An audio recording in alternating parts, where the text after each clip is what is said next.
E aí pessoal, tudo bem? Então vamos tema dessa semana, semana 4 e 5, a diversidade de saberes. Então, vamos lá. Primeiro, a questão de epistemologia. Quando estamos vendo aqui, o que vem a ser? A epistemologia é o nome dado ao estudo do conhecimento e suas formas. Tenta descobrir como o conhecimento é adquirido pelas pessoas a partir dos princípios da crença, verdade justificativa. Atualmente é compreendida como a teoria do conhecimento. Tá certo? Então, continuando aqui. Em relação a Platão, Platão ele tinha seu pensamento, suas ideias em relação à educação. Platão sempre valorizou os métodos de debate e conversação como fontes de alcançar o conhecimento. Então, de acordo com Platão, os alunos deveriam descobrir as coisas, superando os problemas impostos pela vida. Então, a educação deveria funcionar como uma forma de desenvolver um homem moral. A educação deveria dedicar esforços para o desenvolvimento intelectual e físico dos alunos. Aulas de retórica, debates, educação musical, geometria, astronomia e educação militar.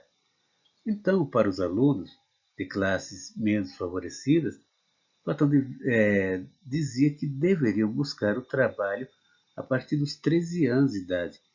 Afirmava também que a educação da mulher deveria ser a mesma educação aplicada aos homens. Certo? Agora, Platão, em seu diálogo lá no livro A República, através de Sócrates, narra uma história sobre alguns homens presos em uma caverna. Sócrates, nesse diálogo, diz a Glauco, de maneira simbólica, como o ser humano se liberta da ignorância. Agora, a alegoria de Platão conta que dentro de certa caverna, pessoas estavam aprisionadas, viradas da entrada, de forma que sua única visão era do fundo. Esses homens não conseguiam ver a luz do sol, nem qualquer objeto fora da caverna. As únicas imagens que se tornavam nítidas no brilho, naquela escuridão, eram as sombras que se projetavam na parede e ao fundo. Assim, quem passasse pela abertura da caverna tinha sua sombra refletida na parede. E era apenas por essas imagens que os homens acorrentados construíam sua realidade do mundo. Então, o que acontece? A alegoria platônica, já colocamos aqui sobre Sócrates, mas vamos lá, a alegoria platônica demonstra de forma clara como as ideias e concepções do mundo se constroem segundo o contexto e experiência de cada indivíduo.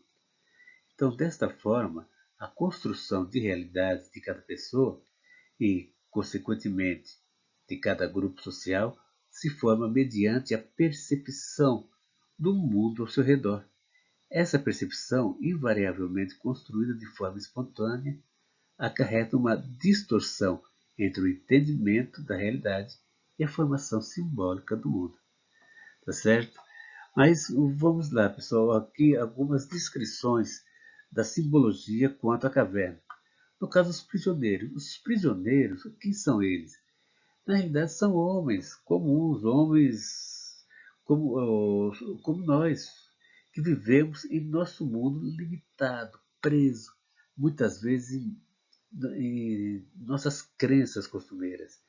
Agora, a caverna, o que representa a caverna? É o nosso corpo.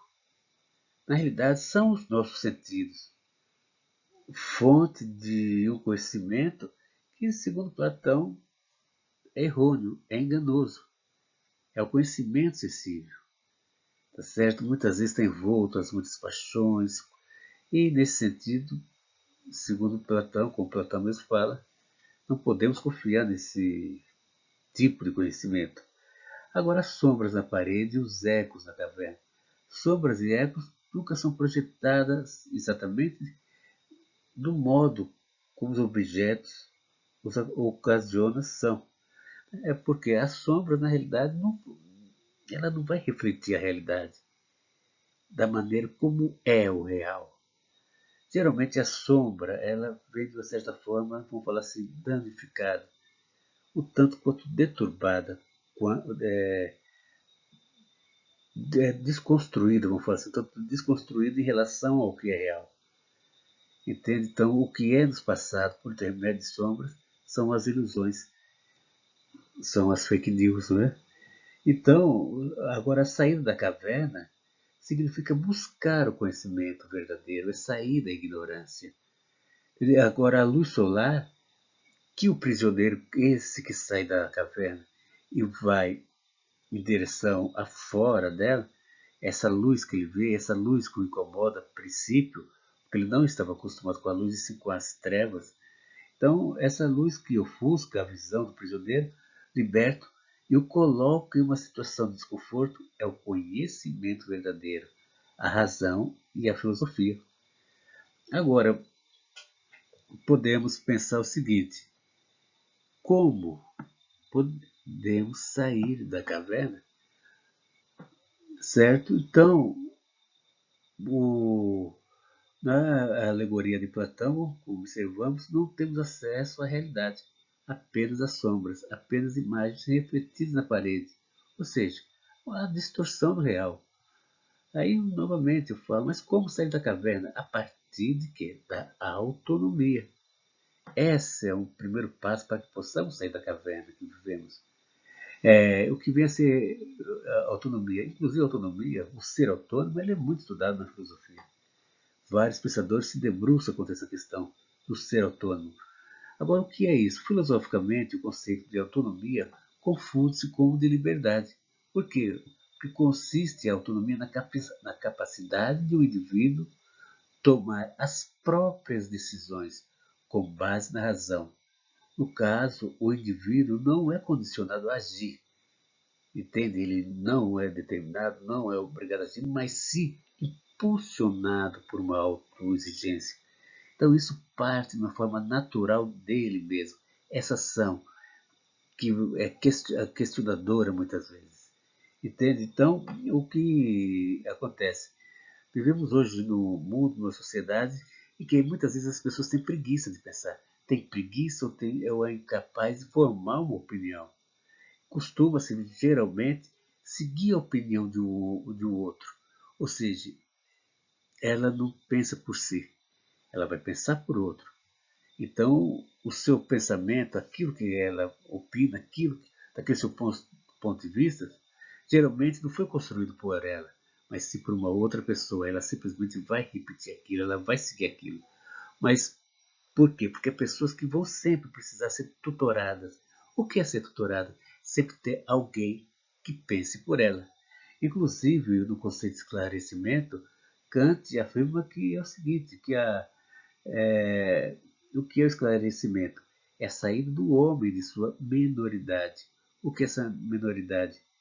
É justamente essa questão da pessoa sempre sentir a necessidade de ser tutorado, ser cuidado por alguém, ter alguém que pense por ele, ter alguém que mostre o caminho que ele deva seguir.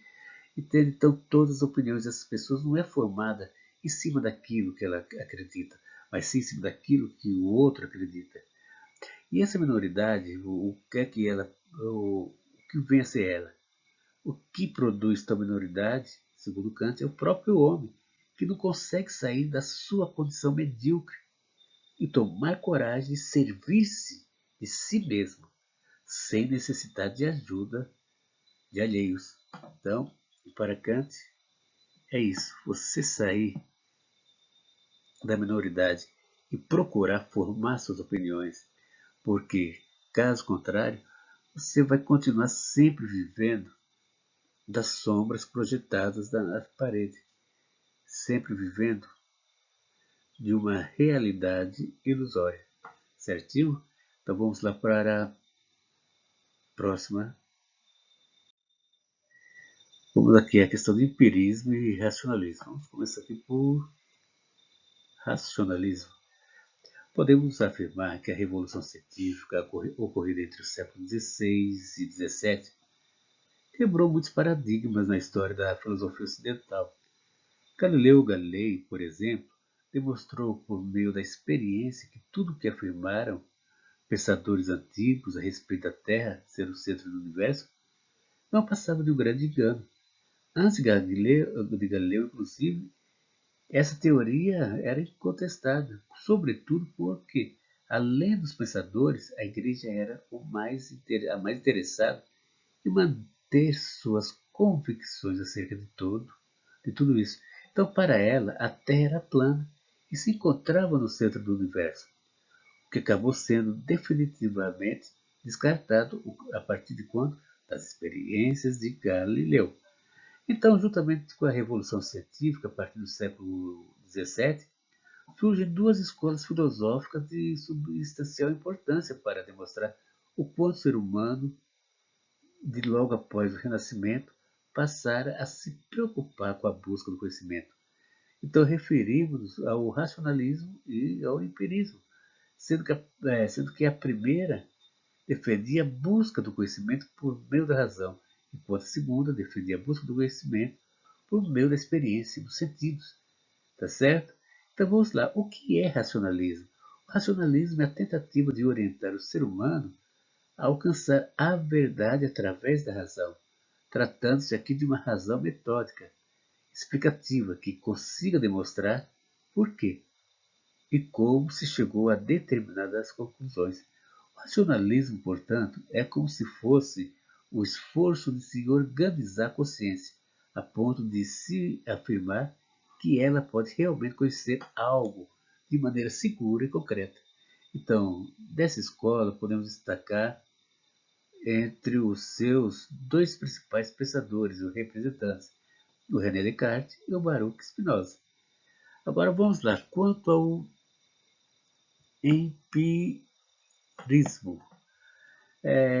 Na realidade, já vimos antes que o desenvolvimento da ciência moderna inseriu-se em um contexto de questionamento sobre os critérios e métodos para a elaboração do conhecimento verdadeiro. Então, por essa razão, o processo de conhecer em si mesmo passou a ser investigado e discutido intensamente por boa parte dos principais filósofos. Então, essa discussão, na realidade, concentrou-se principalmente, como já foi falado anteriormente, no século XVII, século XVIII, porque, em consequência da Idade Moderna, tornou-se o período em que se formularam algumas das principais teorias a respeito do conhecimento. Então, no caso, o empirismo é uma teoria de pensamento filosófico que tem como princípio a noção de que o conhecimento vem principalmente das experiências sensoriais. Então, assim, toma como base a habilidade para analisar a natureza, de modo a rejeitar toda e qualquer doutrina e dogma sem fundamento científico. Então, o empirismo é caracterizado pelo conhecimento da ciência, sendo que a sabedoria é adquirida pelas percepções sensoriais, sem depender de objetivos e significados primários. Então, ela consiste em uma teoria epistemológica que diz que todo e qualquer conhecimento deve ser fruto de quê? De uma experiência, sendo que essa é a responsável por estabelecer valores, origens, limites desse saber. Então, pessoal, até a próxima aula.